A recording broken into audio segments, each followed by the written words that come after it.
ఒక చిన్న గ్రామంలో ఒక ముసలమ్మ ఉండేది. ఆమె చాలా కష్టపడే మహిళ. ప్రతిరోజూ అడవికి వెళ్ళి కట్టెలు తెచ్చుకొని గ్రామంలో అమ్ముకుని జీవనం సాగించేది. ఒకరోజు ఉదయం ముసలమ్మ అడవికి వెళ్ళింది. చాలా కట్టెలు సేకరించి ఒక చెట్టు కింద కూర్చుని కొంచెం విశ్రాంతి తీసుకుంది. ఆమె దగ్గర ఒక సంచి ఉంది. ఆ సంచిలో తినడానికి అరటిపండ్లు ఉన్నాయి. ఆ చెట్టు మీద చాలా కోతులుండేవి.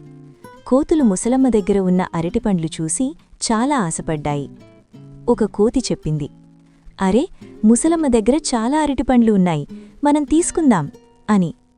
అన్న వెంటనే ఒక కోతి దిగిపోయి సంచిని లాక్కొని చెట్టుమీదకెక్కిపోయింది. ఇంకో కోతి సంచిని తెరిచి అరటిపండ్లు తీసుకొని తినడం మొదలుపెట్టింది.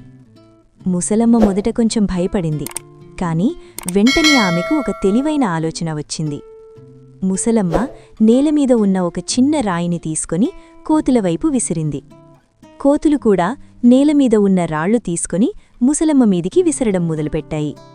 రాళ్లు విసిరే సమయంలో కోతుల చేతిలో ఉన్న అరటిపండ్లు కింద పడిపోయాయి. ముసలమ్మ త్వరగా లేచి ఆ అరటిపండ్లన్నీ తీసుకుని తన సంచిలో పెట్టుకుంది. కోతులు ఇంకా రాళ్లు విసిరే పనిలోనే ఉండిపోయాయి. ముసలమ్మ నవ్వుతూ తన సంచి తీసుకుని గ్రామానికి వెళ్ళిపోయింది.